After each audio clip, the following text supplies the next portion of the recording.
부모님 모시겠습니다. 박수 한번.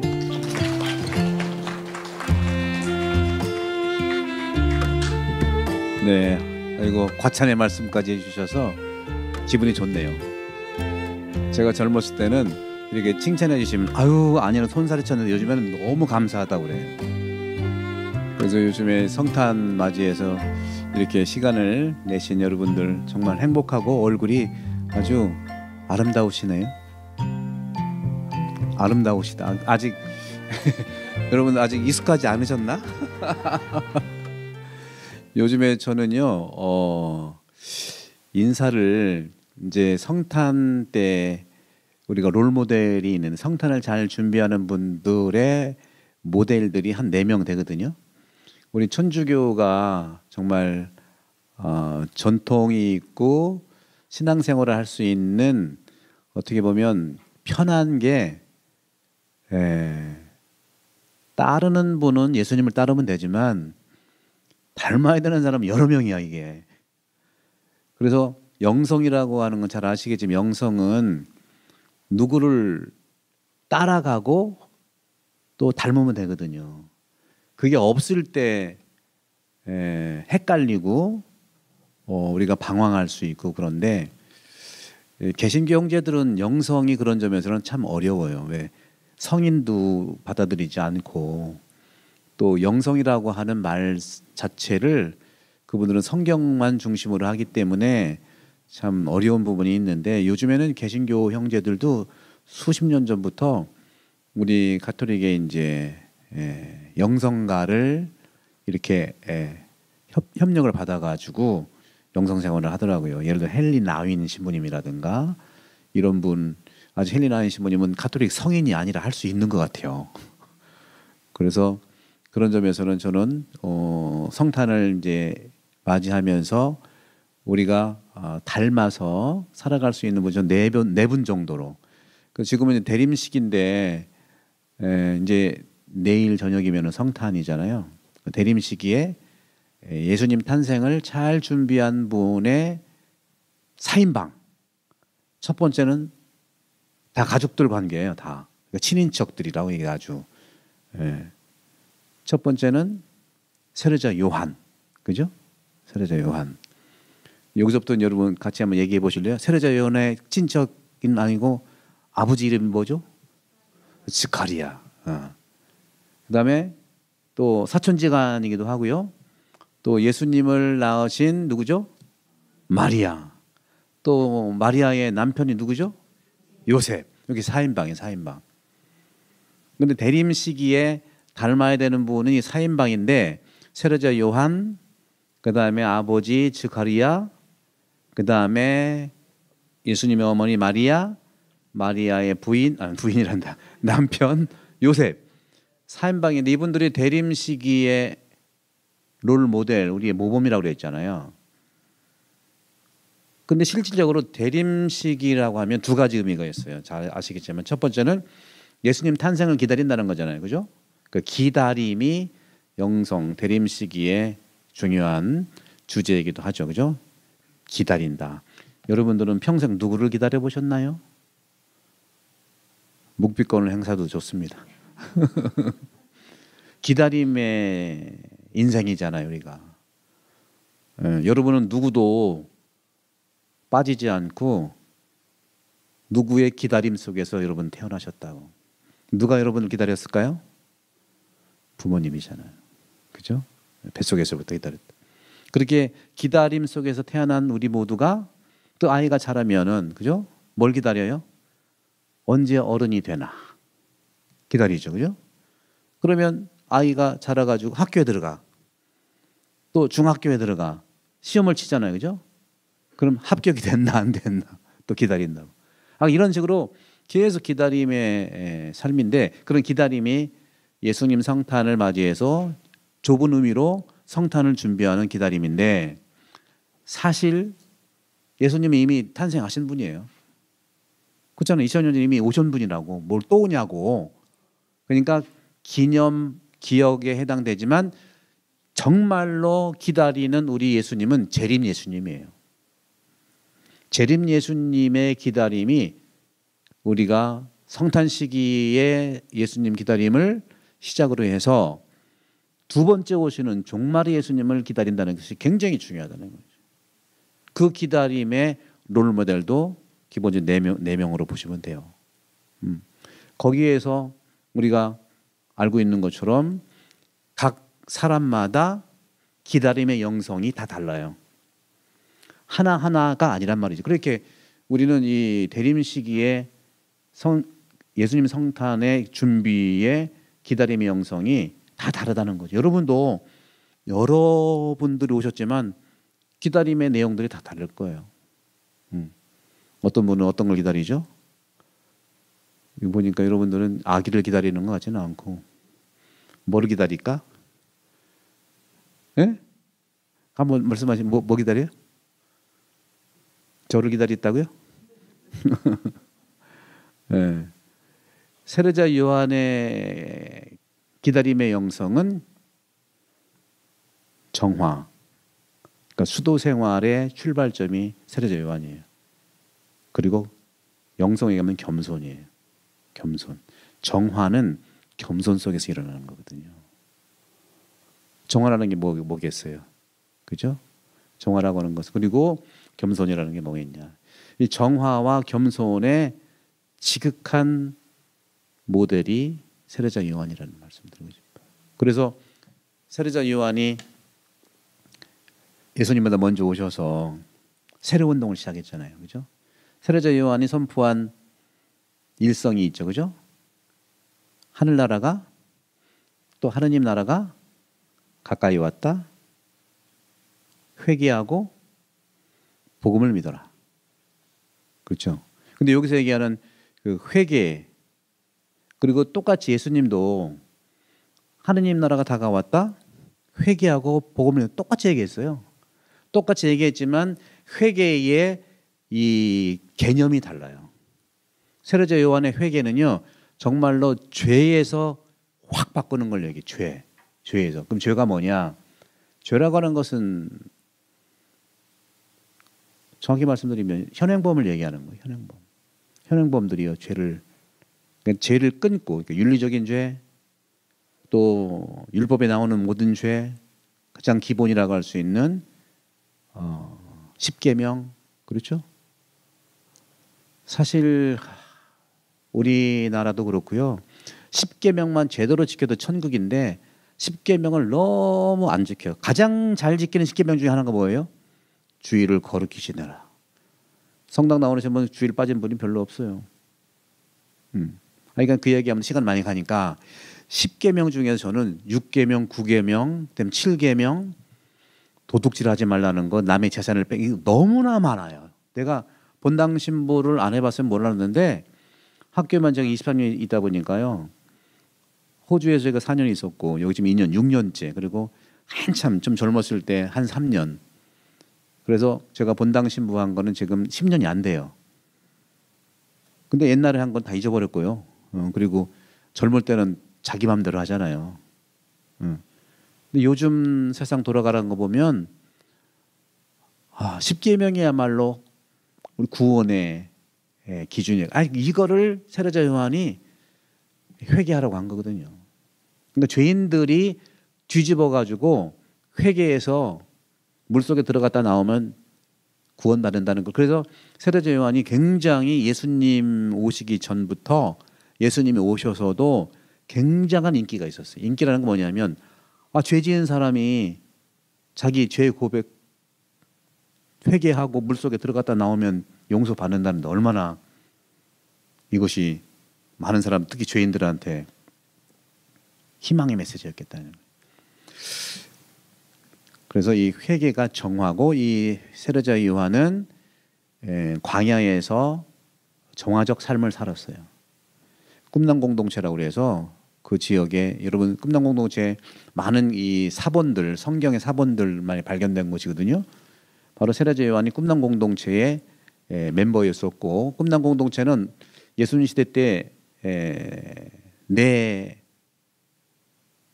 당이 있어요. 네 당파, 바리사이파, 사두가이파, 그 다음에 에세네파, 그 다음에 젤롯 당원, 네 개의 파가 있었는데 바리사이는 율법으로 구원된다는 구원파고요. 율법 구원파. 사두가인은 사제직을 통해서 제사, 그러니까 성직자 집안들이죠. 거룩하게 되는 걸로 구원받는다는 거고. 젤롯 땅은 세상은 썩었다. 필요 없다. 오직 기도와 단식으로만이 세상이, 저 밖에는 다 썩은 사람들이다. 아유, 저 사람들은 구원의 대상이 아니야. 우리가 기도해서 세상이 구원되는 거야. 요즘으로 얘기하면 조금 그런 데 있잖아요. 그 젤롯 땅은 아이고 다 없애야 돼. 혁명. 이에는 이, 눈에는 눈. 없애버려야 돼. 그 중에 세르제 요한이 이 젤롯파가 그 에세네파였었거든요. 에세네파가 꿈남 공동체에 있었어요. 거기에서 기도하고 단식하고 하면서 정화적인 삶을 살았는데, 그렇게 살다 보니까 세르제 요한이 이거 영 아닌 것 같아요. 아, 나만 깨끗하게 해가지고 세상이 정화되는 게 아닌 거예요. 거기서 또 하나의 회개를 일으켜서 회개 운동을 세례 운동 같이 만나서 하기 때문에 세르제 요한은 세례 운동을 하면서 나타난 그 부분이 회개하고 복음을 믿어라에서는 정화의 핵심, 물로 들어가서 씻는 거. 이게 이제 정화라고 하는 거죠. 정화. 이것이 이제 기본적인, 그래서 세르제 요한은 자기 개인 정화에서 뛰쳐나와 가지고 사회 정화를 얘기한 겁니다. 그러니까 사회 정화를 얘기하기 때문에 자기한테 세례 받으러 오는 사람들한테 아주 막 그 지적하는 거예요. 요즘엔 안 그렇지만 옛날에는 분당 신부님들이요, 성당에 나온 사람 보고 막 뭐라 그랬어. 세례 받으러 온 사람한테 세례제 요한이 누가 다가올 징벌을 피하려고 하는, 너들 징벌 때문에 온 거지, 너. 세례 받으러 온 거지. 그러면서 이 세례자 요한은 개인 정화의 SNA의 그러한 사상을 뛰쳐나와 가지고 세상의 정화를 외친 거예요. 여기에 이제 대박난 거죠. 엄청나게 대박난. 그래서 외적으로는 그런 정화 운동의 시작이요. 그러면 우리가 정화에 대한 부분에서 어떻게 세례자 요한의 대림 시기를 준비할 것인가? 바로 나를 내가 정화하려면요, 끊어내야 돼요. 끊지 않고서는 할 도리가 없어. 그래서 이 책 영혼 돌봄의 가장 중요한 부분들이 영혼 돌봄은 기본적으로 예수님도 그렇게 했고요, 세례자 요한도 그렇게 했고, 여러분 세례 받을 때 끊어버립니다 고백했죠. 뭘 끊어버린다고 이렇게 고백했어요? 마귀를 끊어버립니다. 근데 마귀를 여러분 보셨어요? 요즘 마귀들은요, 뿔 달고 나오질 않아요. 그래서 여러분 진짜 마귀들이 뿔 달고 나오면 다 도망가. 그래서 마귀가 진짜 마귀라면 여러분들 마귀를 이겨내는 힘이 뭐냐면 무조건 36개 도망가는 게 최고예요. 도망가셔야 돼요. 마귀랑 어떻게 싸워볼까 하는데 우리는 마귀를 이겨낼 능력이 없기 때문에 싸워봐야 혹시 내가 마귀를 이겼다? 내가 마귀보다 더 악한 마귀가 되는 거지. 이게 이제 제가 좀 이따가 말씀드릴 도스토옙스키의 죄와벌에 나타난 그런 공리주의 사상이에요. 그래서 이런 측면에서 세르자 요한은 자기 정화를 얘기했고, 저는 이 영혼 돌봄에서 예수님도 공생활 시작 전에 광야에서 마귀의 유혹을 받잖아요, 그죠? 마귀 유혹을 받는데 세 가지 유혹을 받잖아요, 그죠? 여러분 마귀의 유혹을 받을 때는요, 여러분들 대화를 하지 마세요. 대화했다가는요 절단나. 어떻게 해야 돼요? 그리고 예수님께서 마귀 구마해 줄 때 뭐라고 그래서 마귀하고는 대화가 안 되거든요. 그거 어떻게 했어요? 나가라 하면 돼. 나가라 하면 돼. 근데 중요한 것은 마귀가 정말 마귀인지 식별을 잘해야지. 사람인데 마귀처럼 생겨서 사람을 막 그렇게 나가라 하면 이거 곤란해. 옛날에 그런 경우가 종종 있었어요. 어떤 분이 성령 세미나 하면서 구마 치유를 받아가지고 구마 은사를 받았어요. 받았는데 이분이 어느 학교 교수였대요. 근데 이 교수님이 하여간 수업하다가 졸면 너 마귀 들렸지. 레포트 안 내면 너 마귀 들려서 그렇구나. 학교 좀 빠지면 너 마귀 들렸구나. 제가 그랬어요. 그 상담하길래 걱정하지 마세요. 마귀 눈에는 마귀밖에 안 보이는 거예요. 이게 잘못된 거라는 거죠. 그러니까 마귀를 정확하게 알기는 너무 어려워요. 그러니까 마귀라는 건 오늘날에 어떤 거냐면 나쁜 생각이 마귀라고 보시면 돼요. 구약에서는요, 적이라든가 원수라든가 마귀가 사람이었어요. 어떻게? 이스라엘 사람이 아닌 이방인은 원수고 적이었어요. 그러니까 마귀잖아요. 그죠? 근데 예수님 시대 때는 예수님은요, 사람을 마귀로 원수로 적으로 보지 않아요. 그럼 뭐가 원수고 적이냐? 죄하고 악, 나쁜 생각이 그게 우리가 끊어내야 될 거예요. 예수님이 마귀랑 뭐 대화는 아니지만 소리 지르는 걸 봤잖아요. 예수님이 지나가니까 나자렛 다윗의 후손 예수 그리스도님, 네? 그러니까 예수님 눈길 안 주니까 내가 당신이 누군지 압니다 그러는 거. 알면 나가야 되는데 알면서 안 나가잖아요. 마귀가 그런 거거든요. 그때 예수님이 뭐라고 했어요? 나가라. 그러니까 여러분도 어려운 게 뭐예요? 어려운 것이 1년에 한 번 만나는 사람 어려운 게 아니에요. 매일 만나는 사람이 어려운 거예요. 사실은. 매일 만나는 사람이, 그래서 예수님이 이웃을 사랑하라고 했거든요. 그래서 그리스도의 종교는 이웃사랑 종교라는 거예요. 그래서 이 예수님이 말씀하시는 이 부분에서 저는, 그리고 세례자 요한도 정화의 차원에서 이 영혼 돌봄의 가장 실질적인 내가 스스로 할 수 있는 영혼 돌봄. 그래서 이 책이 이제 지난 6월 초에 나왔는데 이 책을 제가 거의 수십 년 준비한, 학교에서 이제 학생들 영적 지도하고 또 그리스도론 가르치고 하면서 수십 년에 걸쳐서 하고 준비했다가 그 호주 시드니에서 4년 동안 또 임상 검증 이렇게 하고 여기 와가지고 또 여기도 임상 검증하고 실질적으로 준비는 수십 년 했지만 쓴 것은 5년 만에 이걸 쓴 거거든요. 5년 동안 걸린 거거든요. 이건 어떻게 보면 영성 생활에 굉장히 중요한 전문서예요. 그래서 이 읽기가 뭐 어려울 수는 있지만 여러분도 뭐든지 시작부터 쉬운 건 없잖아요. 그죠? 여러분도 이렇게 결혼 생활을 하든 직장 생활을 하든 처음부터 잘 되는 건 아니잖아요. 그죠? 꾸준하게 반복하고 했을 때 이제, 그래서 이 책을 이제 읽은 사람 중에 한 분이 그런 얘기를 해요. 신부님, 이 책을 이해하려고 봤더니 너무 어려워가지고 그냥 받아들이기로 했어요. 그랬어요. 받아들이려고 하니까 이해가 되더라고요. 성모님도 이게 영혼 돌봄이 굉장히 중요한 것이 받아들인다는 거거든요. 받아들이면, 그러니까 제가 이제 대림 시기의 롤 모델로 이제 마리아도 말씀드린, 마리아의 가장 핵심적인 영성은 뭐냐? 성탄을 준비하기 위해서 가장 중요한 영성은 받아들입니다. 받아들임이 그게 순명이에요. 그게 순종이라는 거죠. 받아들인다는 거 하는 것은 질문한다는 거랑 똑같고요. 받아들인다고 하는 것은 이해해서 받아들이면 너무 좋겠지만 이해할 수 없다 하더라도 품고 있는 것이 받아들이는 거예요. 성모님은요 3번에 걸쳐서 이 받아들임의 영성을 살았는데, 첫 번째는 천사가 마리아한테 잉태고지했을 때, 저는 처녀인데요? 인사말이 무슨 말인지 곰곰이 생각했다잖아요. 이게 이제 받아들임을 위해서 곰곰이 성찰하는 거예요. 성찰을 할 때 우리는 내 안에 있는 성령께서 움직이시는 거지. 성찰은 뭐냐?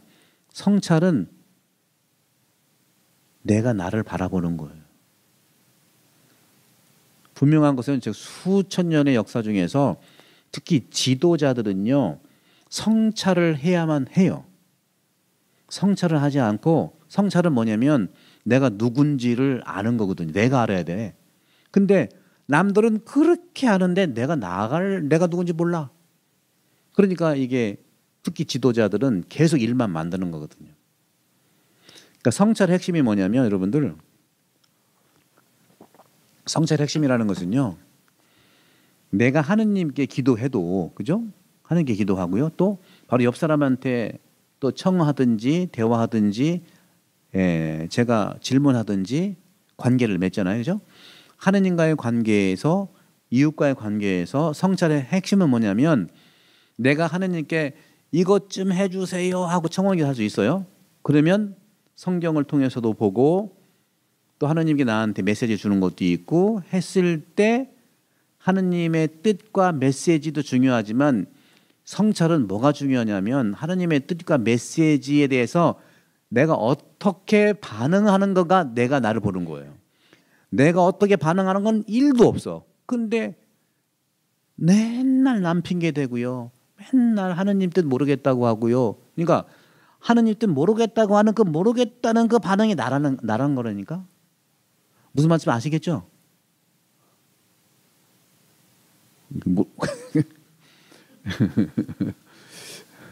내가 괜히 소리를 좀 크게 질러서 내가 그 방향을 바꾸려고. 얼굴 보니까 알아듣는 거 같고 하시고 그러시는데 아니 형 거리가 있으면 제가 딴 얘기 하려고 이거예요. 그러니까 내가 내 반응, 여러분들의 반응을 내가 또 반응하잖아. 그 내가 여러분이 반응하는 나의 반응이 나를 보는 거라니까. 그러니까 여러분들만 자꾸 얘기하고 내 반응은 안 보는 거예요. 이게 오늘날 우리나라의 우리 모든 신앙인과 모든 이 단체에 이겨내야 할 하느님의 축복을 받을 중요한 선물 같아요. 남들은 그렇게 잘 보이는데 나는 잘 안 보이는 거예요.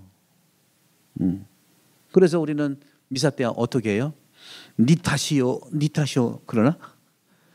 내 탓이요 하는데 실제 나가면 다 니 탓이라는 거예요. 고해성사를 봐도 남죄, 남의 죄. 지난번에 우리 양숙 시부님이 성사 보는 아주 그 재밌는 그 7가지 10가지 했던데, 남의 죄는 그 사람이 고백하게 두시고요 쭉이 있더라고. 근데 저는 또 한편 이해해요. 왜냐하면 그 얘기를 해야 또 내 죄가 드러나니까. 근데 여기는 성사가 이제 한정됐을 때는 좀 준비를 좀 하시고 좀 뭐라고 하죠? 상설 고백서처럼 좀 여유가 있으면은 좀 준비해서 보시면 훨씬 좋다는 건데 어쨌거나 그런 점에서 마리아는 성찰의 롤모델이다. 그죠? 그리고 예수님과 같이 이제 예루살렘 그 정기적으로 방문하는 갔다가 돌아올 때 잊어버렸잖아요, 아들을. 아들을 잊어버려가지고 막 불안하게 찾아보니까 성전에서 누구랑 얘기하고 있네. 너무너무 반갑기도 하고 좀 섭섭하기도 하고서 얘야 이렇게 우리가 너를 찾았는데 말 좀 하지 그랬어. 그러니까 뭐라고 했어요? 아들이 어머니 제가 여기 있는지 몰랐슈? 얼마나 섭섭해. 그렇잖아요. 여러분도 아들 딸 키우다 보니까 참 그런 섭섭한 일 그럴 때도 참 안타깝지만 성모님이 뭐라고 그랬어요? 이 모든 일을 마음속에 간직했다. 잊어버렸다는 게 아니에요. 간직했다는 건. 이게 무슨 뜻이래? 그러니까 성찰을 하는 데 있어서 굉장히 중요한 우리 방법이 뭐냐면요. 서두르지 마세요. 그때 이해하려고 하지 마세요. 그렇게 되면 사단이나 그때 이해하고 빨리빨리 어떻게 해보려고. 아니에요. 여러분들 저도 신부돼 가지고요. 지금 35년 걸렸어. 지금도 또 계속 물어봐요. 세례 받고서 확 변하는 사람은요. 또 확 변할 수 있는 가능성이 있어. 그러니까 확 변하는 게 옛날 말이 딱 맞아. 변하면 그다음 말 안 해야지. 저는 학교에만 있다가 호주에 4년 동안 있으면서 중간에 2년 코로나가 왔거든요. 코로나 왔을 때 느낀 게 있었어요. 계속 있으면 그때 저도 유튜브를 시작했거든요. 우리 교우들 미사 못하고 했을 때 이제 유튜브로 하고 강론도 하고 지금도 계속해요. 보니까 우리 지금 카톨릭 스튜디오에서 전문적으로 저는 이렇게 전문적으로 못하고 그냥 혼자 이렇게 하고 그냥 하고 끝나고 뭐 NG도 없어 그냥 NG 하면 미안해요 계속 하고 저도 지금 지금 5년째 하고 있는데 예. 거기 그때 이제 그런 경험들을 많이 했죠. 예.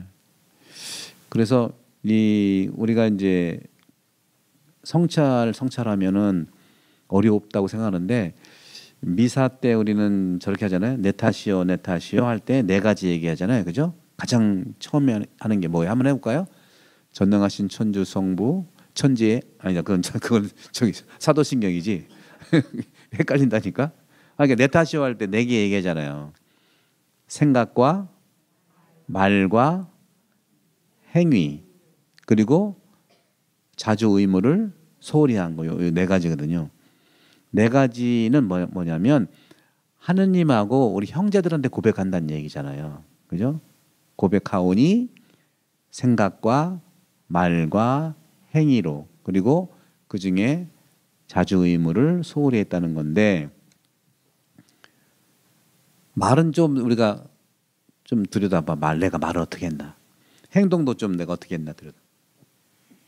그다음에 의무를 가장 많이 얘기해. 주일 빠졌슈. 고해성사 보는 거 대부분이 90%가 주일 빠졌다는 거야. 의무로 소홀했다. 오늘부터 거꾸로 가세요. 거꾸로. 이거는 안 해도 돼. 그다음에 행위죠. 행위. 그다음에는 뭐예요? 말이죠. 제가 볼 때는 말이 가장 우리나라에서 너무너무 말이 어려워. 말이 너무 상처 주고 제가 학교에 있었으면 이런 말 몰랐는데 나와 보니까 그래서 제가 아까 말했는데 호주에 4년 있으면서 느꼈던 것이 두 개예요. 성경 말씀이 왜 이렇게 똑같냐. 말씀이 엄청 똑같고요. 일상생활에서. 그런데 또 한 가지는 우리나라 옛말 있잖아요. 옛말. 집 나가면 고생이다. 뭐 이런 거 있잖아요. 똑같아요. 이게. 똑같아요. 결국은 성경과 우리나라의 이 격언이라고 하나 이런 말들은 일치하는 게 굉장히 많아요. 그래서 성찰은요. 내 탓이요. 내 탓이요 할 때 가장 먼저 한 것이 뭐라고 그랬어요? 가장 먼저 내 탓이요 할 때 가장 먼저 생각과 말과 근데 생각이에요. 생각은 안 들여다봐. 가장 많이 고백하는 게 자주 의무를 소홀히 한 거. 그러면 뭐. 그다음에 행동도 좀 들여다봐. 아유 제가 누구를 좀 미워했어요. 뭐 어떻게 했어요. 또 행동을 이렇게 거칠게 했어요 하는데 말도 함부로 했어요 하는데 생각은 전혀 들여다보지 않아요. 물론 생각으로 우리가 죄를 지을 수 있는데 생각으로 하는 건 죄는 아니에요, 여러분. 죄는 그래서 이게 참회 고백의 기도이기 때문에 고백하는 거거든요. 그래서 웬만한 소재는요. 이때 성찰하면서 내 탓이 하면 죄는 다 사해져요. 그러니까 고해성사 볼 거 없어요. 고해성사는 뭐냐면 정기적으로 한 달에 한 번이나 뭐 두 달에 한 번, 두 번이나 이렇게 시간을 충분히 가지고 요즘에는 교구마다 상설고해서가 다 있잖아요. 성사는 자기의 영적인 고민을 동반받아서 하는 거예요. 이게 이제 영혼 돌봄이라는 말씀드리죠. 그래서 미사 때의 두 번의 기회 때 모든 소재는 거의 다 사라집니다. 영성체 직전에 보라 하느님의 어린 양 세상의 죄를 없애시는 주님이시니 이 성찬에 초대받은 이는 복되도 하잖아요. 그럼 여러분들 어떻게 해요? 쭉 에다가 한 말씀만 하셔서 제 영혼이 한 달 후에 나으리라 이렇게 하나? 그렇게 당장 낫는다고 그러잖아요. 그때 성찰을 하시고 소재 같은 거는 그때 이렇게 봉헌하시면은 사지고 웬만한 그 한 달에 한 번이나 뭐 두 달에 한두 번씩 이렇게 정기적으로 성찰을 동반한 동반 고해성사를 보면 이게 영적인 돌봄을 받을 수가 있다는 거죠. 그래서 요즘에는 신부님들이요, 저도 학교에 있어봐서 양성을 해서 그러는데 신부님들도 학교 생활 10년 하면서 이제 군대 빼고 이제 7년, 6년 하면서 항상 동반을 이렇게 영적으로 받으세요. 그러니까 충분히 요즘 신부님들은 다 동반해 줄 수 있다니까요. 본인이 6년 동안 영성지도 신부님한테 항상 고해성사 보면서 일주일에 거의 한 번씩, 한 달에 한 번씩, 성사는 뭐 그렇게 자주 보고 영성지도 신부님하고 늘 이렇게 동반을 받거든요. 여러분도 할 수 있는 거예요. 우리나라가 그걸 할 때 성탄 준비뿐만 아니라 인생 준비도 잘 할 수 있다고 분명히 저는 말씀드리고 싶어요. 그래서 이것이 이제 영혼 돌봄의 그런 교과서인데, 그래서 지금까지 이제 제가 말씀드린 부분에서 이제 마리아까지 얘기했다고 봅시다. 예. 이게 마리아는 순종인데, 순종이라는 것이 말씀드린 대로 받아들인다는 거예요. 근데 여러분들 받아들이는 것에 대해서 굉장히 여러분들 생활하시면서 특히 고통이라고 하는 것을 많이 느끼시죠. 고통, 고뇌 이런 걸 많이 느끼시는데, 고통을 이겨낼 수 있고 고통을 해결해 줄 수 있는 종교는 있을까요? 고통 해결해 주는 종교는 없어요. 그런 경우는 대박 날 거예요. 고통 해결해 주겠다, 오세요. 고통은 어떻게 우리가 해결할 수 있냐 하면은 받아들일 때 해결할 수가 있거든요. 고통은 받아들이는 대상이지, 고통을 저항하기 시작하면 또 다른 저항이, 고통이 오더라고요. 예수님도 십자가를 받아들였기 때문에 우리를 구원하신 거잖아요. 여러분들이 고통과 고뇌를 받아들일 때 우리의 고통이 해방이 되는 거거든요. 문제는 뭐냐? 고통을 받아들이라고 하니까 고통의 원인이 되는 불의를 받아들이는, 그건 안 되는 거예요. 불의는 안 되는 겁니다. 정의의 반대인 불의는 안 되는 거죠. 그래서 자연스럽게 요셉 성인이 살아갔던 삶에서 우리는 자연스럽게 요셉 성인이 성탄을 준비한 가장 영성은 뭐냐면 의로운 삶을 사는 것이다 하는 거죠. 요셉 성인은 의로움의 대표 주자예요. 의로움. 잘 아시지만 마리아가 자기는 약혼했으면 부부지간이거든요. 약혼했는데 함께 살기 전에 아기를 가진 건 본인이 알았잖아요. 그죠? 근데 분명히 자기 아이가 아닌 건 알잖아요. 마리아가. 그러니까 난 모르게 어떻게 하기로 했어? 파혼하기로 했잖아요. 왜? 너무 사랑하니까. 너무 사랑해서 결혼했는데 남의 아이를 가지면 돌에 맞아 죽는 율법의 그런 형이인데, 내 아이는 분명히 아니기 때문에 그래도 의심하지 않고 마리아를 너무 사랑해가지고 몰래 남모르게 파혼하기로 했어. 여기까지도 좋아. 이것은 바로 인간적인 정의예요. 인간의 정의라고. 그죠? 사랑. 그러니까 정의의 목적은 뭐냐면요, 사랑이 돼야 되는 거예요. 정의의 목적은 사랑이 돼야 되는 거죠. 그러고서 이제 꿈에서 그렇게 하고 결정하고 있는데, 아니 그렇게 하고 결정했는데 꿈에 또 천사가 나타나가지고 이건 이런 거라고 쫙 얘기를 했죠. 성령께서 오시는 거 쭉 얘기하니까 자기의 인간적인 정의를 내려놓고 마리아를 부인으로 받아들이잖아요. 이것은 바로 하느님의 정의라는 거예요. 그래서 요셉 성인의 영성은 하느님의 정의를 살아가는 자다. 그렇게 이제 볼 수 있고, 이제 지카리아를 한번 봅시다. 지카리아는 마리아하고 이렇게 대조가 될 수 있어요. 그러니까 마리아는 순종, 받아들임의 대명사인데, 지카리아는요 의심의 형벌을 받는 사람이에요. 의심의 형벌을 받았죠, 그죠? 지카리아는 자기가 기도까지 했어요. 나이가 많이 들었는데도 자식 좀 달라고 청을 했는데 청이 이루어졌다고 하니까 뭐라고 그랬어요? 그때부터 이제 의심을 하기 시작. 여러분들 재밌게 말씀드리면, 나이가 많은 사람이 아기 낳는 것은 어려운 일인가요? 불가능한 일인가요? 어려운 일인가요? 어려워요? 불가능하진 않다는 얘기잖아. 고목에도 꽃 핀다는 말이 있잖아요. 근데 마리아는 처녀가 아이를 낳는 얘기는 뭐예요? 어려운 일이에요? 불가능한 일이잖아요. 그러니까 여기에서 우리가 볼 수 있어요. 마리아는 불가능한 일을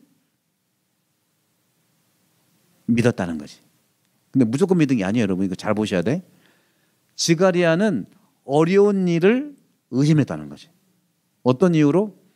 나는 나이가 많아요. 또 부인까지 뭐라 그래? 꼭 아담과 하와 같아. 핑계 대는 거야. 우리 부인도 어떻게? 이제 틀렸어요.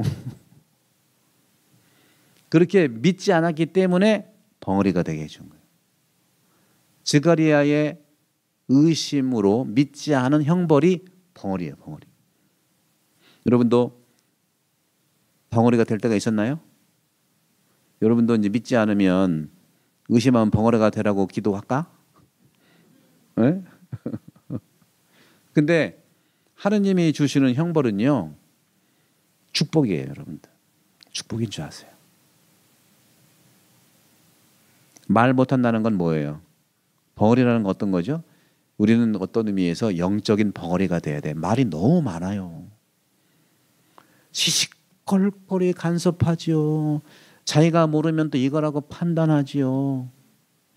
지금 우리나라가 지금 여러분들 여기 우리 남성 형제님들이 그래도 꽤 계시는데 여러분들은 또 자매님들 계시는 집에서 부부지간에 대화가 좀 되십니까? 여러분 대화에 어떻게 전선에 이상이 없으시나요? 웃는 거 보니까 있는 분도 계시고 안 있는 분도 계시고. 아, 대화가 돼요? 담 쌓고 살아요? 예, 말씀을 안 하실 권리가 있으세요, 여러분들. 이게 대화예요.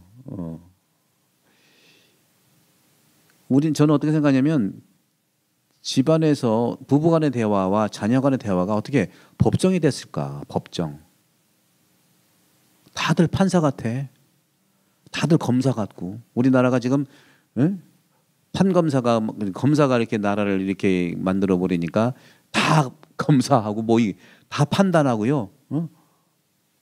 맞냐 틀리냐. 여러분들 여러분 쓰는 말 중에서 이쪽 반찬 맛이 있고 이걸로 시금치라고 합시다. A 집에 시금치가 있고 다 같이 이제 십시일반으로 반찬을 다 싸웠다고 봐요. 싸웠는데 A 집에서 가온 시금치가 있고 B 집에서 가져온 시금치가 있어. 이렇게 먹어보고 맛이 어떻게 얘기를 해요? 이 맛과 이 맛이 어떡하네 하고 얘기하잖아. 뭐라고 얘기해? 제가 객관식으로 해드릴게. 1번 A 이 시금치 맛과 B 이 시금치 맛이 틀리네? 주로 이렇게 대답하시죠. 묵비권을 할 수 있다니까 다 묵비권이잖아요. 제가 경험한 바에 의하면 거의 90%가 틀리다고 얘기해요. 거의 90%. 틀린 거예요? 다르다고 해야죠. 다르다고 해야 돼. 그래서 내가 미국이나 이런 데 가서 영어 잘하는 분들도 한국말은 이 맛이 틀리네. 그래서 내가 영어로 해보시겠어요? 이 김치, 디스 김치, 댓 김치, 디퍼런트라고 얘기를 해. 그 디퍼런트를 한국말로 번역해서 다르네? 다르잖아. 왜 틀리다고 그래? It is wrong 해야지. 틀리면. 이게 저는 자세한 것 같지만 언어 사용에 있어서 우리는 전부 다 부정적이고요. 맞다 틀리다로 다 얘기를 해. 저도 어느 때 깜짝 놀라요. 쭉 얘기하다 보면 그 말이 맞고요. 그러는 거. 깜짝 놀라요. 근데 또 맞다는 말을 했네. 그리고 대부분은 여러분들 말할 때 서로 대화할 때 얘기하다 보면 그게 아니고 손살을 치는 게 굉장히 많을 겁니다. 아니라는 말은 무진장 많이 해. 그게 하도 익숙해서 아니라는 말에 기분도 안 나빠. 오히려 아니라고 안 하면 불안해. 그렇죠? 그래서 어느 학교에서 어느 선생님이 지금은 안 그래 옛날에 그랬어요. 그 어떤 선생님은 항상 수업하고 그럴 때 그게 아니라 항상 그게 아니라 그게 아니라 그래서 학생들이 별명을 했어. 저 선생 이러면 그게 아니라야. 그래서 자기들끼리 야 그게 아니라 온다 야. 근데 그걸 알았어요 선생님이. 어이구 내가 그게 아니라야? 왜 그랬지? 그러니까 아까 말씀드린 성찰을 똑같 내가 반응하는 말의 툴을 모르는 거예요. 여러분도 전화기 또는 뭐 이렇게 할 때 음성 녹음을 해보면 자기 목소리가 이상해요? 아니면 아주 이상해요? 자기 목소리 몰라서 그렇잖아요. 근데 자꾸 녹음을 해보세요. 그러면 안 이상하거든요. 저는요 마이크로 제가 유튜브를 하도 오래 해가지고 내 목소리를 내가 알아. 안 이상해. 그런 식으로 제가 테니스를 좋아하는데 테니스 치는 것도 처음에는 내가 굉장히 잘 치는 줄 알았어요. 근데 찍어서 보니까 개판이더라고. 이런 거라고. 그러니까 내가 나를 객관적으로 볼 줄 알아야 되잖아요. 내가 나를 봐본 적이 없잖아요. 근데 그걸 남이 지적해주면 아주 기분 나쁜 거예요 또. 그런 점에서 그 우리가 살아가면서 그 성찰이라는 게 그런 거죠. 그래서 말 하나하나를 우리가 어떻게 하느냐. 이게 굉장히 사소한 것 같지만 큰 행복을 주죠. 어떤 사람들은요. 그 사람이 들어오면 방이 환해지는 사람이 있어. 그런 사람이 여러분 다 그런 사람 같은데 얼굴이 환하시네. 근데 어떤 사람은 그가 들어오면 어두워져 방이. 저는 그래서 항상 나갈 때 불 끄고 나가.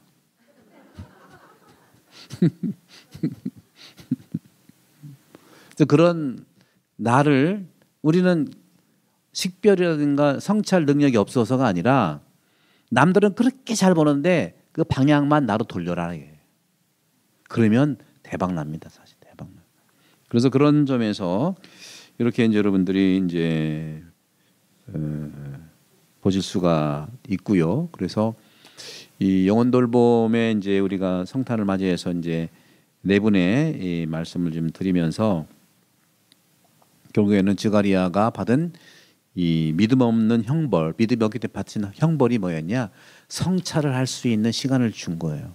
저는 기본적으로 세례자 요한의 정화와 겸손, 또 마리아의 그 받아들이는 순종, 스가랴가 믿음이 없어서 받은 형벌, 벙어리도, 또 요셉의 꿈에서 하느님의 뜻을 받아들여서 인간의 의로움을 이겨내고 하나님의 의로움으로 살아가는 거 다 성찰을 했기 때문에 그렇다는 거예요. 성찰.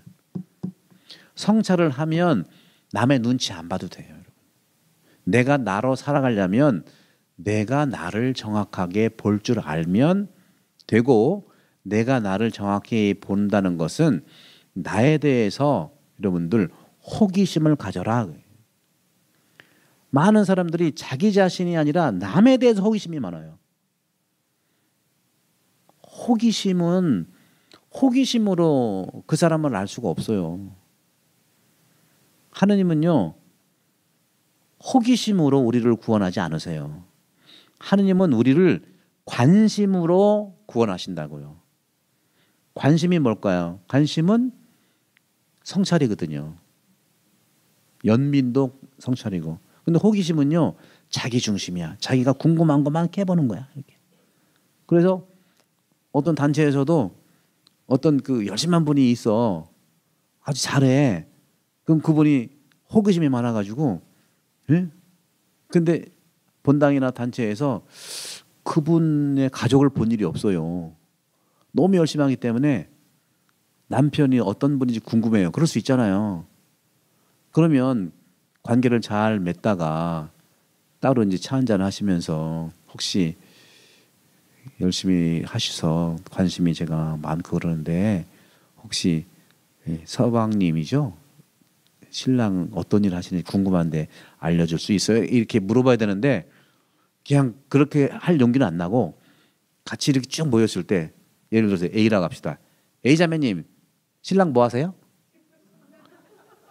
이거는 말이 안 되는 거야. 이거는 대죄, 대죄. 대죄, 대죄. 그런 말은 물어보는 게 아니에요. 그 자기 호기심만 가지고 따라가는 거잖아요, 이게. 요즘에 우리나라가 사이코패스, 소시오패스가 성당에서도 꽤 있어요. 물론 성당은 의사가 필요해서 환장이 있는 것처럼 성당에 아픈 분들이 많이 오는 건 다양한 일입니다. 근데 병 중에서 가장 큰 병이 뭐냐면 원인을 모르는 병이에요, 여러분. 원인이 모르는 병. 자기는 아프지 않다고 믿으면서 아픈 그런 행위를 계속 하는 거라는 거예요. 우리 사회에 참 안 된 일이면 20% 정도가 사이코 소시오패스래요. 10명 중에 2명이라는 거예요. 엄청나게 많은 거예요. 그러니까 대낮에 일이 막 일어나잖아요. 별일들이 일어나잖아요. 이거 왜 그렇겠나. 원인들이 여러 가지 있죠. 원인 찾기는 너무 많으니까 이제 영혼 돌봄을 해서 그리스도교는 그리스도인으로서의 이 성찰, 이것을 해야 되겠다. 식별까지 같이 가야 돼요. 이게 동전의 양면인데 성찰과 식별만 하면 세상에는요 축복 가득하고 평화가 가득하다. 그럼 성찰은 뭘까요? 자세히 들여다보는 거예요. 누구를? 나를 일단. 남 그만 보고, 그러니까 남을 잘 보는 관심을 나한테 꽂으라는 거죠. 잘 들여다보는 거예요. 그건 뭐라고 해요? 그건 관찰이라고. 관찰. 관찰 능력 엄청 많잖아요, 그죠? 그럼 식별은 뭘까요? 식별이라고 하는 것은 기준을 가지고 나를 들여다보는 거예요. 기준을 가지고. 기준은 뭘까요? 말씀이에요. 예수님의 말씀이라는 거, 성경이라는 거죠. 성찰은 자세히 들여다보는 관찰력인 거예요. 꼼꼼하게 나를 들여다보는 거예요. 식별은 뭐라고 그랬죠? 기준을 가지고 나를 들여다보면서 첫 번째는 관찰이고 두 번째는 통찰이에요. 그래서 내가 목소리가 이렇구나. 그리고 내가 피곤하면 내가 짜증을 내는구나. 그걸 내가 우리는 실수할 수 있죠. 실수할 수 있지만 실수한 것을 금방 알아차리고 회개해야 되잖아요. 그걸 부끄러워해야 되잖아요. 우리 사회의 병이 뭐냐? 부끄러운 줄을 몰라. 창피해 죽겠는데 당사자는 당당해. 신랑 뭐 하세요? 월급 한 달에 한 500 받나? 그런 분이 많지는 않겠죠. 내가 한번 해본 말인데 그러면 안 되잖아요. 예수님이 성경에서 그렇게 말한 적이 없잖아요. 그죠? 그래서 이런 측면에서는 우리가 이 성찰에 굉장히 중요한 신앙적 축복이 있다는 말씀 드리고 싶고, 그래서 제가 어제 그제 강론도 그렇게 말씀드렸는데 어제 주일날 강론하고 그 다음에 토요일날 그 성경 복음 말씀이 똑같아요, 그죠? 금요일 날에는 천사가 성모님한테 인사한 내용이고, 그죠? 토요일 날에는 엘리사벳이 성모님한테 인사한 내용이에요. 그게 합쳐진 게 성모성이에요, 그게.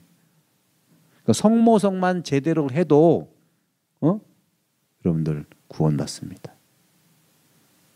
성모성이 전반부가 뭐죠? 한번 해볼까요?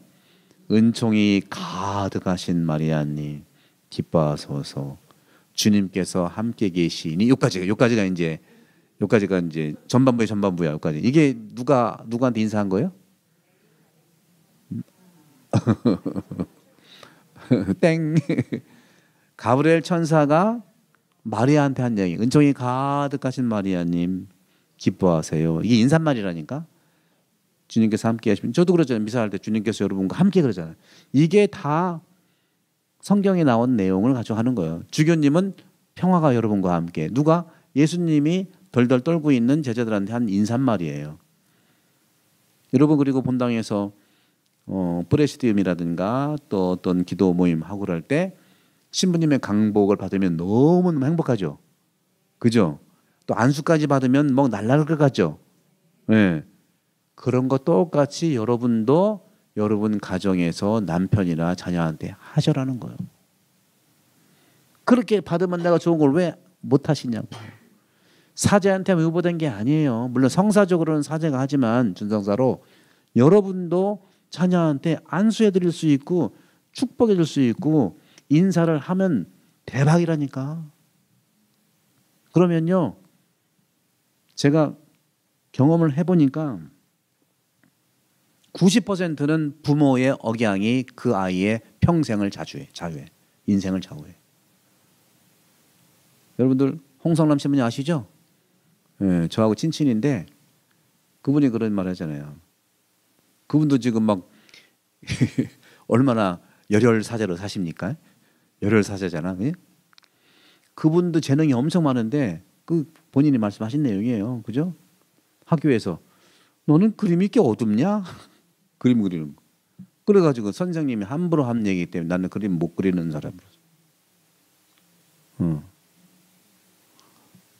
그렇게 해보세요. 너는 이렇게 그 집님 말이 아니라 어렸을 때 그런 말을 들었던 여러분들 나는 재능이 없는 줄 알아요. 야, 너 목소리가 참 허스키하다. 너 딴 데 가서 노래 시키면 노래하지 마. 이런. 그러면 평생은 안 하는 거야 그냥.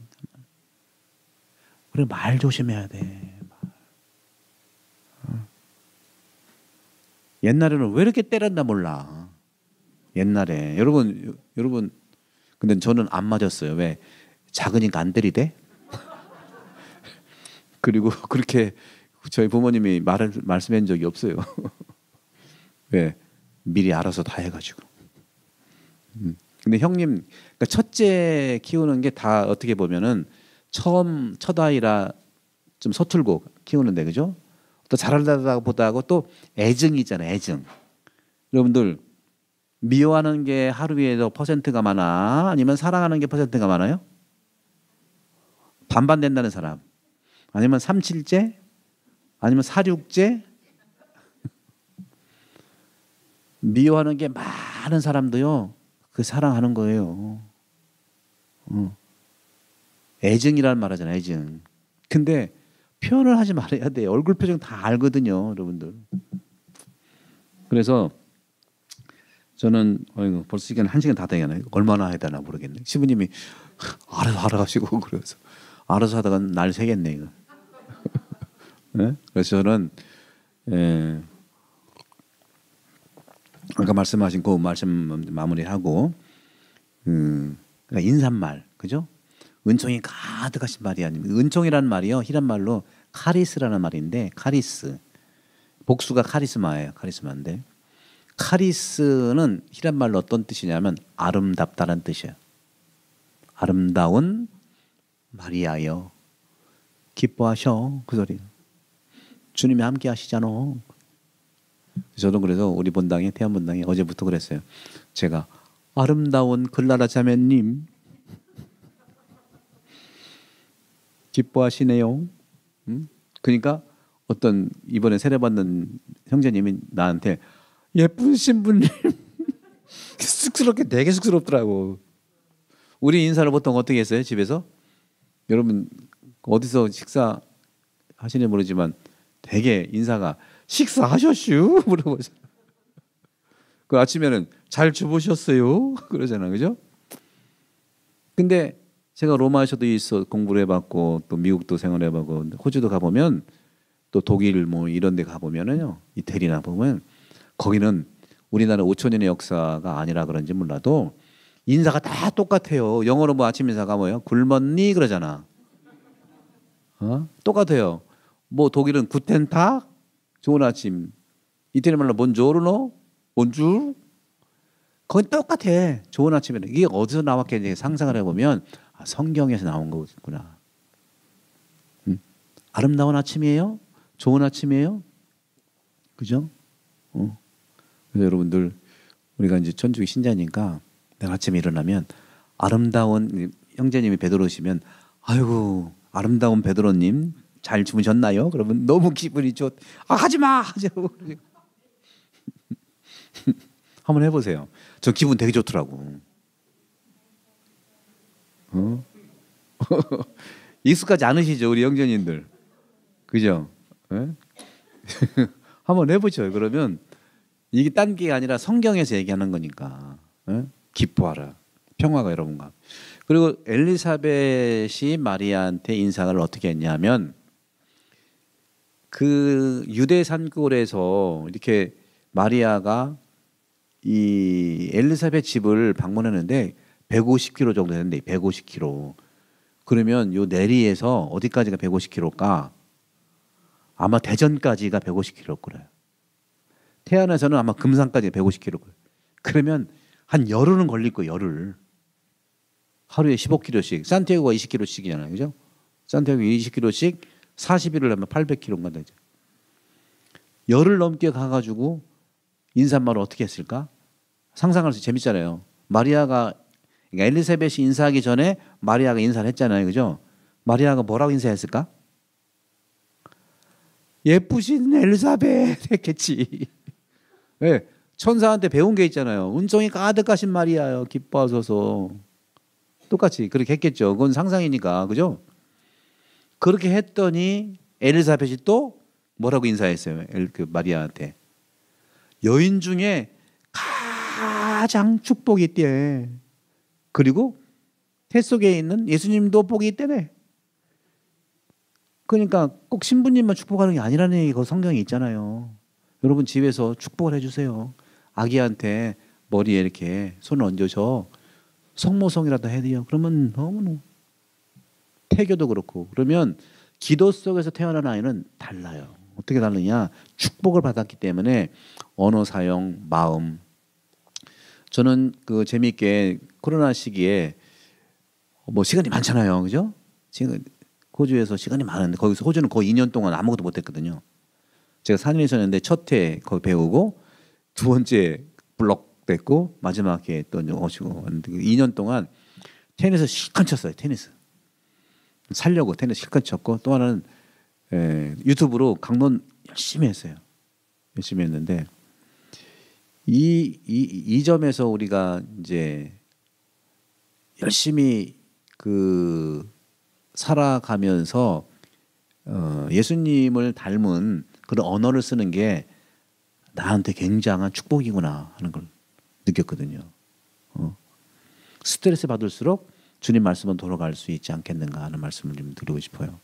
그래서 저는 이 영혼 돌봄의 이 책은 하나씩 하나씩 이해하기보다는 받아들이면서 한 줄씩 읽으시면 너무 좋고, 근데 이 책이 너무 또 그런 식으로 본다면 저도 이제 이 책을 좀 보면서 우리 본당에서 또 영성 교육분과가 있는데 같이 1년 공부해서 지난번에 이제 3주 대림 특강으로 해서 우리 교우들한테 이렇게 나눠드렸어요. 기도 수업, 그러니까 영혼 돌봄을 위한 기도 수업 3주 기도 수업에서 첫 번째 주는 정화. 정화가 바로 뭐냐면 끊어내는 걸 얘기하는, 끊어내는 거. 그러니까 나쁜 생각을 끊어내야 돼요. 나쁜 생각을 끊어내야 된다고요. 두 번째로는 그래서 세례 받을 때도 마귀를 끊어버립니다. 그런 얘기 하잖아요, 그죠? 구체적으로 마귀라는 건 뭐냐면은 나쁜 생각이에요. 나쁜 생각이 들어올 수 있어요. 나쁜 생각이 들어올 수 있고, 그 다음에 또 우리 어떤 걸 좀 거리를 두고 살아야 되냐면 열정. 그러니까 나쁜 생각과 섣부른 열정, 이 두 개는 멀리하는 게 좋아. 섣부른 열정이에요. 그래서 예수님도 공생활 시작할 때 광야에서 유혹을 당했을 때 똑같아요. 마귀는요, 나한테 필요한 걸 주면서 나를 유혹하지 뿔 달리면서 유혹하지 않아요. 뿔 달고 오면 다 도망가니까 나한테 필요한 것을 이렇게 유혹하면서 준다는 거죠. 그죠? 그러니까 예수님도 마귀가 사탄이 예수님을 꼬실 때 뭘로 꼬셨어요? 성경으로 꼬셨잖아요. 이게 굉장히 조심해야 되는 거예요. 성경을 가지고 상대방한테 판단하고 성경으로 유혹하면 안 된다는 걸 얘기해요. 오늘날 우리 사회가 성경 공부를 많이 하잖아요. 그죠? 성경 공부하면 나를 위한 공부인데 그걸 남들한테 써먹기 위해서 좋게 써먹으면 좋은데 판단하기 위해 성경 공부한다. 우리가 마귀 짓을 한 거예요. 그건. 마귀도 예수님한테 성경으로 유혹을 했잖아요. 그렇죠? 그런 것처럼 예수님께서 하신 것처럼 성경은 성경으로 대화는 하지 말고 선언만 해야 돼. 아니다 하고. 돌을 가지고 빵으로 만들려고 하니까 사람은 빵으로만 사는 게 아니라 말씀으로 사느니라 하고 그냥 선언해 버렸잖아. 그건 나가라 소리거든요. 그래서 여러분한테 혹시 나쁜 악감정이 드러나서 여러분 함부로 하는 사람한테는요 말씀을 하셔야 돼요. 자매님이나 형제님 그렇게 말씀하시니까 내가 굉장히 기분이 나쁩니다. 그런 말은 하지 않으시는 게 좋겠습니다 하고 정중하게 얘기해야 돼. 표현은 부드럽지만 메시지는 강하게 얘기해야 된다는 거예요. 그냥 참았다가는 암 생겨 여러분들. 암 생겨요 여러분들. 그리고 자기 혼자 먼저 판단하지 말라는 거예요. 그런 일들이 많아요. 저도 성당에서 보면은 그 전에 그랬어요. 어떤 그 자매님이 모자를 딱 이쁜 걸 쓰고 왔어요 성당에. 그러니까 딱 앉아 미사하는데 어떤 분이 막 하더니 자매님 성당에서는 모자를 벗는 거예요 그러는 거야. 그러니까 그 자매님 예 하더니 안 벗었어요. 그러면 그런 줄 알고 그냥 가야지. 집요하게 또 가가지고 한 10분 뒤에 모자를 벗으시라니까요. 예 하더니 그냥 나가더니 성당 안 나오시더라고. 그냥 암 걸려서 쓴 거거든. 왜 자기가 판단하냔 말이에요. 저는 절대로 성당 안에서 제가 그렇게 하지 않아요. 왜 그렇게 누구한테 완장을 차줬냐 이거야. 그래서 식별이 굉장히 중요하다는 거. 식별. 아니, 물어보든지 교황님처럼 물어보든지. 제가 학교에 10년 전에 대전신학교에 있을 때 그때 제가 책임자였기 때문에 교황님이 저희 대전신학교 방문했거든요. 방문했는데 제 방을 교황님이 쓰셨어요. 제 방을. 저는 제 방 앞에서 보초를 섰지. 본래 식사하신 다음에 한 2시간 정도 이렇게 쉬어야 되는데 1시간도 안 돼서 나오셨더라고요. 저는 너무 좋았지.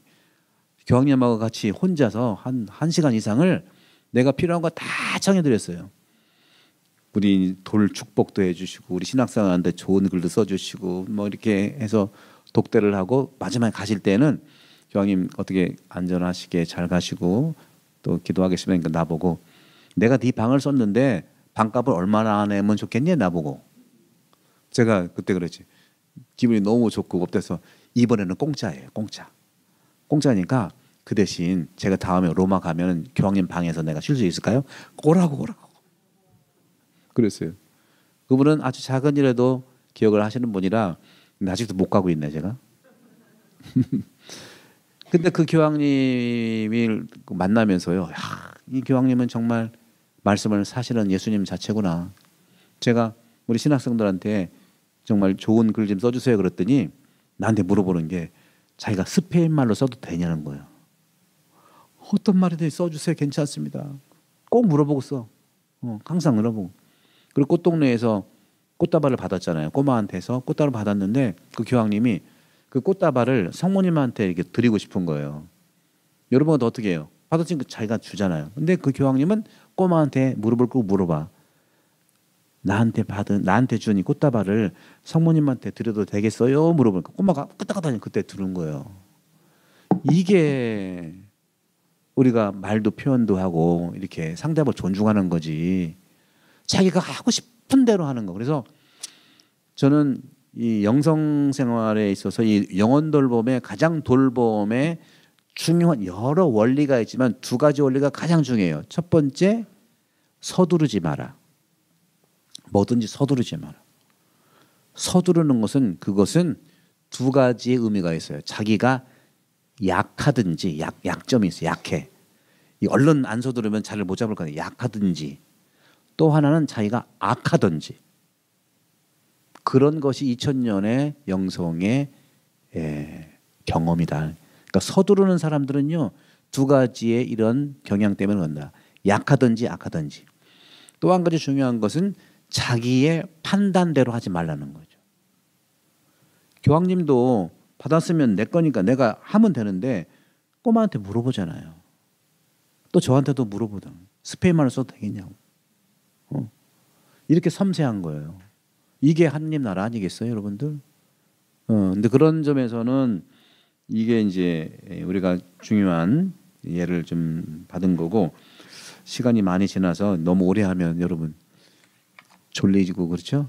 저도 졸리고 그래서 끝으로 재미있는 얘기일지 모르지만 여러분들 소설가 러시아의 대문호 도스토옙스키라고 아세요? 아세요? 들어는 보셨어요? 네. 혹시 죄와 벌 소설 아세요? 어떤 분은 죄는 아는데 벌은 모르겠다고. 사실은 제 전공이 이 도스토옙스키 후기 소설이에요. 이걸 로마에서 이제 공부를 했고, 여러분 잘 아시지만 한국 사람들이 도스토옙스키를 굉장히 좋아하는 이유도, 제가 영혼 돌봄을 하는 이유도 도스토옙스키는 영혼의 소설가예요. 특히 후기 소설이 3개인데 죄와 벌, 백치, 카라마조프 형제들인데 뭐 다 말씀드릴 수는 없고, 이 죄와 벌 1866년에 쓴 소설인데, 이 사람은 재밌어요. 김대건 신부님 태어났을 때는 똑같아요. 1821년생인데 60살 살고 세상을 떠났어요. 1881년에 세상을 떠났는데 자신의 이런 경험을 바탕으로 한 건데, 인간에 대한 사랑으로 인간의 영혼, 인간의 심리를 깊게 파고들었던 영혼의 소설가예요. 한국에서도 이 사람의 소설을 영향받아서 쓴 소설가들 꽤 있죠. 이문열의 사람의 아들도 그런 소설이고. 그래서 이 도스토옙스키는요,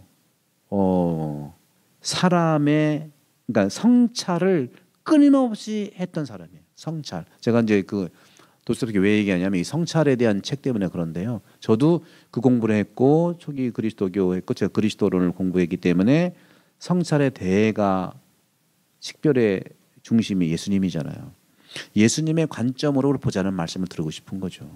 그래서 인간에 대한 사랑으로, 인간에 대한 사랑을 깊이 있게, 인간의 심리, 인간의 영혼을 깊게 파고들었던, 그러면서 왜 파고들었냐? 평생 사람의 영혼 읽기를 멈추지 않았던 소설가이기 때문에 그래요.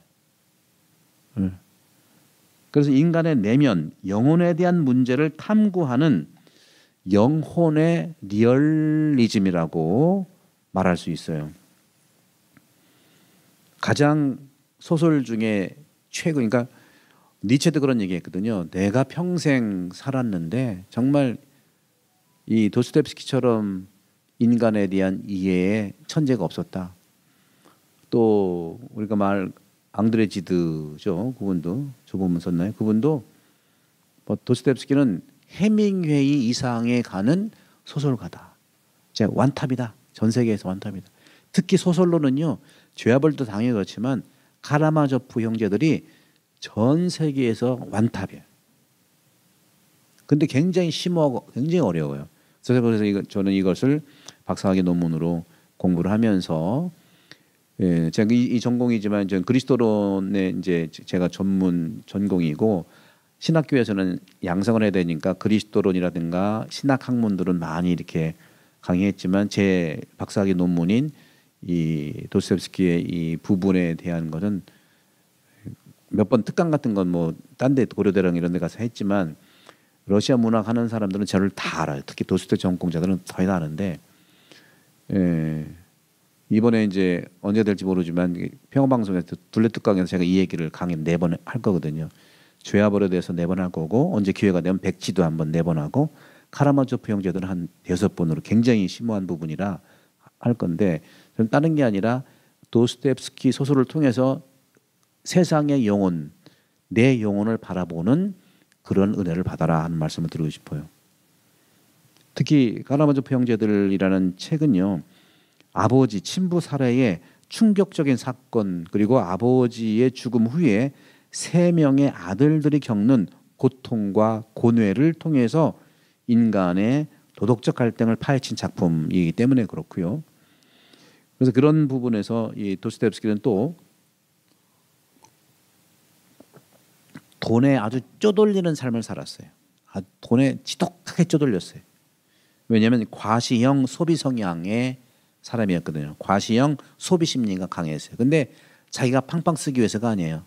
이 사람은 강한 의리 때문에 가난하고 없는 사람에게 많이 나눠줘. 돈이 없는 사람이 아니에요. 한번 글 쓰면 수천만 원, 수억이 들어와. 그럼 다 나눠주는 거야. 어려운 사람. 그러니까 맨날 돈이 쪼돌리죠. 또 한 가지는 그 도박에 그렇게 심취했었어요. 그리고 간질병이 있었어요. 얼마나 취약한지 몰라. 그래서 이러한 깊이 있는 소설을 썼거든요. 도스토옙스키랑 완전히 반대의 사람은 레오 톨스토이예요. 레오 톨스토이는 완전히 금수저. 도스토옙스키는 완전히 흑수저. 그런데 전 세계에 관탑이라고 할 수 있는 소설을 쓴 것이 가라마조프 형제들이고 많은 대부분의 소설가들은 전 세계에서 완탑의 소설이 바로 가라마조프 형제들이다. 여기에는 신학의 문제, 구원의 문제, 행복의 문제, 인간의 문제 다 다뤘거든요. 언제 이제 기회가 되면 말씀 좀 드리겠습니다만, 그래서 저는 딴 게 아니라 영혼 돌봄의 인간 심리를 그렇게 분석하는 걸 여러분 보시려면 이 책을 찬찬히 좀 보시고, 또 제가 이제 구체적으로 자기가 스스로 할 수 있는 영혼, 그러니까 스스로 할 수 있는, 이 책이 이제 하나씩 하나씩 그 보는 받아들이는 책이라면 실천을 해야 되잖아요. 실천을 하기 위해서는 제가 셀프 영혼 돌봄이라고 해서 책을 좀 내려고 했는데, 이 셀프라는 말이 너무 가벼워. 셀프가 어떤 뜻이죠? 영어로? 커피, 또 물, 이런 게 셀프잖아. 뭐 바뀌어가지고, 그죠? 뭐 식당 가면 셀프, 커피는 셀프입니다 그러잖아요. 그래서 저는 셀프 영혼 돌봄이라는 말은 안 쓰고 스스로 하는 영혼 돌봄. 그렇게 내년에 한 1월 달쯤에 좀 아주 이 책은 좀 두껍지, 이건 거의 300페이지가 되니까 두꺼운데 그 책은 한 150페이지 정도 내가 직접 스스로 영혼 돌봄할 수 있는 그런 스케마를 짜서 아까 말씀드린 대로 끊어버려야 되는 거. 첫 번째 정화. 두 번째는 성장해야 되는 건데, 영혼 성장은 뭐냐면, 영혼 성장, 믿음 성장을 얘기하는 거예요. 믿음. 믿음은 뭐예요? 마리아처럼 받아들이는 삶을 사는 거예요. 받아들인. 예수님이 그랬잖아요. 공생활 전체에서 네 믿음이 널 살렸다 하잖아요. 우리가 얼마나 상대방을 믿느냐에 따라서 나도 구원되고 상대방도 구원되는 거. 우리는 모든 것이 불신이에요. 불신. 근데 여러분들 잘 믿기 위해서 식별을 잘 하셔야 된다는 얘기를 드리고 싶어요. 여기에도 굉장히 훈련을 좀 받아야 되거든요. 그래서 이 강의 한 번 들었다고 확 바뀌는 것도 아니고, 여러분들 꾸준히 매일매일 하는 거, 이런 측면에서 소설도 재미있으니까 한번 읽으시면서 내용을 들여다보시면 좋겠다는 말씀을 드리고 싶고요. 그래서 이 도스토옙스키는요, 영혼에 대한 얘기를 하면서 지옥이라고 하는 게 뭐냐? 여러분, 지옥이 여러분들은 뭐예요? 지옥은요, 사랑할 수 있는 능력을 상실한 게 지옥이에요. 지옥 같아 그러잖아요. 사랑할 수 있는 능력을 상실한 데에서 오는 게 괴로움 자체가 지옥이잖아요. 그 괴로움, 고통. 여러분들 또 인생을 살면서 여러분들 나이가 들어가면서 주님을 더 닮아가는지 아니면 왜곡된 어떤 괴물이 비슷하게 되어 가는지를 내가 스스로 봐야죠. 남한테 했던 큰일 나고, 자격을 못하니까 이상한 괴물 짓을 하는 거예요. 특히 지도자들이 그러면요, 이거 진짜 힘들어요. 아주 막 초월 이상한 세계를 살고 있는 거예요. 제가 누구라고 말하는데 아시죠? 네. 말은 안 하겠어요. 이게 자기 성찰 능력이 없는 사람들이 다 괴물이거든요. 괴물은요, 성경 보세요. 그냥 안 나가요. 막 죄 뜯고 막 피 흘리게 하고 막 사람 함부로 넘겨뜨리고 그러잖아요. 결국 끝나거든요. 그게 얼마나 우리가 마음이 아프겠어요. 그죠? 그런 점에. 그래서 이런 점에서 이 증오라고 하는 거, 이런 것들을 우리가 끊어내야 되거든요. 그래서 이런 용어들만 한번 보시면 돼요. 어떤 거? 편견. 우리가 버려야 될 걸 얘기하는 거. 편견. 그러니까 사랑을 위해서 버려야 될 게 편견. 그다음에 완고함. 그 다음에 애착, 집착, 그리고 아까 말씀드렸던 어떤 우리가 생각할 수 있는 분노, 또 낙담, 특히 이런 부분들이 우리를 굉장히 사랑할 수 없는 상태로 만들어 버리거든요.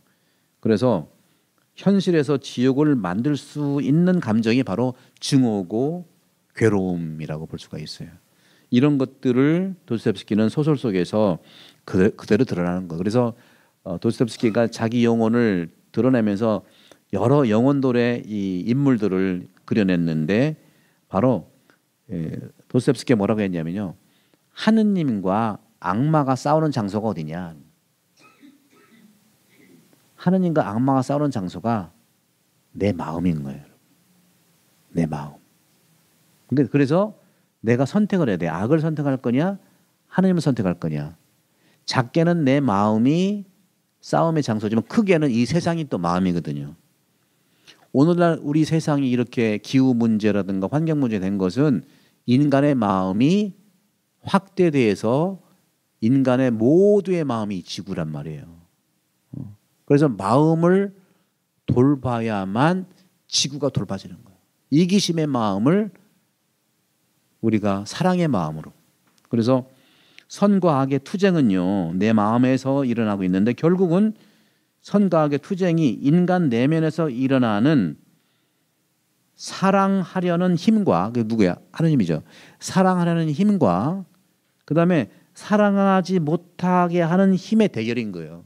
그러니까 여러분들은 사랑할 수 있는 능력의 힘을 길러야 되잖아요. 누구 잘못이 아니라니까. 길러야 돼요. 여러분들 나이 들면은 뼈가 중요하지만 뼈는 골다공증이 되잖아요. 그죠? 나이 들면서 우리가 믿을 때는 뭐예요? 아니 저는 육체적으로 얘기하는 거예요. 근육이에요. 뼈는 골다공증으로 좀 이게 좀 더 칼슘도 먹고 보충하지만 근육은 나이가 들어도 생긴단 말이에요. 마음의 근육을 넓혀라. 그러려면 영혼을 단단하게 내가 해야지 누구도 해주지 않아요. 그리고 요즘에는요. 옛날에는 60점 정도 환갑하시고 이제 주님께서 이제 함께 하셨는데 요즘은 그러고도 배를 더 살 수 있잖아. 여기 젊은 분들은 재수 없으면 150살 살아. 아니 젊은 분들 없으니까 말이지만 그런 점에서 저는 여러분들 그 도스토옙스키가 오늘날 우리 세태와도 닿는 것은 이 도스토옙스키의 문학은요 유통기간이 없습니다. 이게 19세기에 쓴 책인데 지금까지도 유통기간 왜? 성경을 바탕으로 해서 한 현실의 통속적인 소재를 감해지 돈 문제, 살인 문제, 치적 문제. 그래서 소재부터 통속적인 소재로부터 세기를 뛰어넘는 사상과 예술을 빛낸 책이에요. 많은 그 도스토옙스키 전문가들이 그런 말을 못 해요. 다 이제 그리고 제가 이제 와서 지금부터 거의 25년 전에 제가 이제 박사학위 논문을 한국말로 번역을 해가지고 냈는데 그 책이 고려대학교 서경준 교수의 제가 잘 아는 노문학과 유명한 교수님인데 우리 교우기도 하고 하는데 그분이 도스토옙스키 관련 단행본이 제가 처음 낸 거라고 얘기하더라고요. 어쩌니 그 책을 내니까 뭐 고대에서 뭐 논문 주고 연대에서 외대에서 막 계속 논문이 오는 거예요. 보니까 제 책 가지고 다 쓴 거예요. 나는 시간이 없으니까 아유 고맙다고 다 쓰라고 이렇게 했죠. 그래서 이 통속적인 줄거리 같지만 거기서부터 오는 모든 문제들, 구원의 문제, 행복의 문제, 종교적인 메시지가 꽉 차 있는 겁니다. 그래서 결론적으로 저는 영혼 돌봄을 왜 해야 되느냐? 영혼 돌봄을 왜 해야 되냐? 여러분 자유 때문에 하는 거예요. 자유. 요즘에 무슨 자유 그러는데 내가 하고 싶은 대로는 자유가 아니거든요. 그거는 분열의 씨앗이야. 내 맘대로 한다는 것은 분열의 씨앗이고 망하는 지름길이에요. 도스토옙스키는 예수 그리스도의 자유를 소설 속에서 그대로 담아냈거든요. 인간은 어떤 길에 들어선 존재이지 종착점에 도착한 존재가 아니라는 것이 바로 자유의 핵심적인 거예요. 자유는요 끝이 있는 게 아니에요. 여러분들이 어디에 매여 있다. 영혼이 해방이 돼야 돼. 돌봐줘야 돼.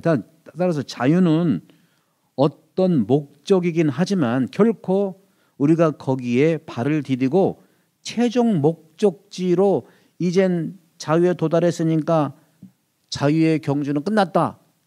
이렇게 말할 수 있는 게 아니라는 게 자유인 거예요, 여러분. 자유는 숨을 쉬는 것처럼 우리가 계속 쉬는 게 자유인 거예요, 여러분들. 이게 이데올로기가 아니에요. 정파적인 게 절대로 아닙니다. 그래서 많은 사람들이 도스토옙스키에 대해서 이건 소설가가 아니네. 맞아요.